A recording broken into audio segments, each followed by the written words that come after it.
नमस्कार, मैं सैयद अख्तर श्री अरविंदो सोसाइटी की ओर से आपका बहुत बहुत स्वागत व अभिनंदन करता हूं।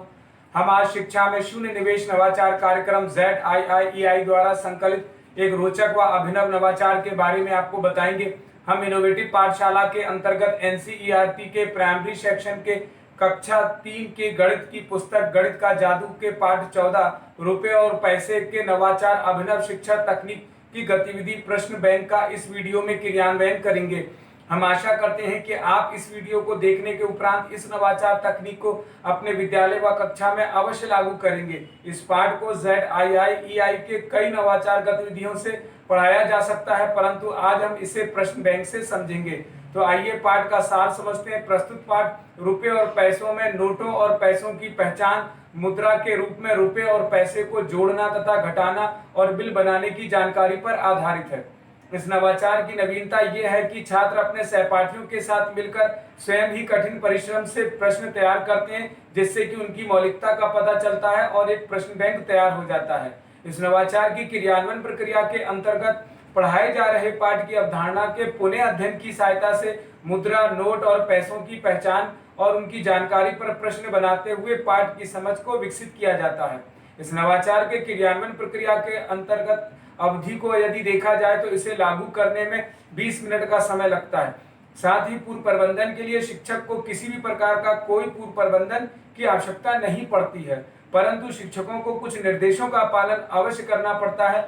जैसे शिक्षक इस छात्रों को 7 समूह में बांट देंगे। हर एक समूह का एक प्रतिनिधि होगा। प्रतिनिधि सभी प्रकार के प्रश्नों को संकलित करके एक प्रश्न बैंक तैयार करता है। छात्र विभिन्न प्रकार के प्रश्न जैसे अति लघु उत्तरीय, लघु उत्तरीय और दीर्घ उत्तरीय प्रकार के प्रश्नों को तैयार करते हैं।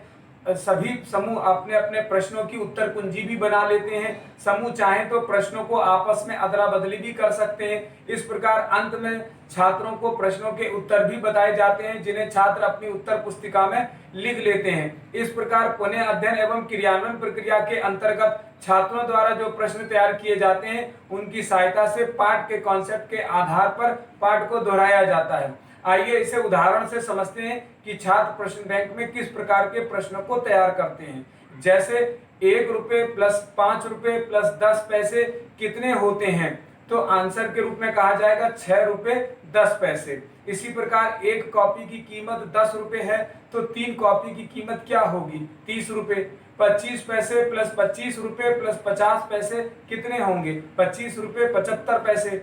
20 पैसे वाले 3 सिक्के और 25 पैसे का एक सिक्का कुल कितना पैसा होगा, 85 पैसे। इस प्रकार के अनेक प्रश्नों की सहायता से छात्र प्रश्न बैंक तैयार करते हुए पाठ का पुनर्अध्ययन करवाते हैं। इस प्रकार निष्कर्ष रूप में कहा जा सकता है कि प्रश्न बैंक गतिविधि से सीखने के अनेक प्रतिफल प्राप्त होते हैं। जैसे 3 अंकों तक की संख्याओं के साथ कार्य करते हैं, 999 तक की संख्याओं को पढ़ना, लिखना और तुलना करने के साथ साथ अनुमान लगाने के आधार पर निष्कर्ष पर पहुंचने की समझ छात्रों में विकसित होती है। इस प्रश्न बैंक को बनाते हुए छात्र अपनी भाषा और स्कूली भाषा के बीच एक संवाद करते हैं, जिससे कि सेतु का निर्माण होता है और इस प्रश्न करना, तर्क करना तथा निजी अनुभवों को साझा करने के साथ साथ कही जा रही बात, कहानी, कविता इत्यादि को कहने की समझ भी छात्रों में विकसित होती है।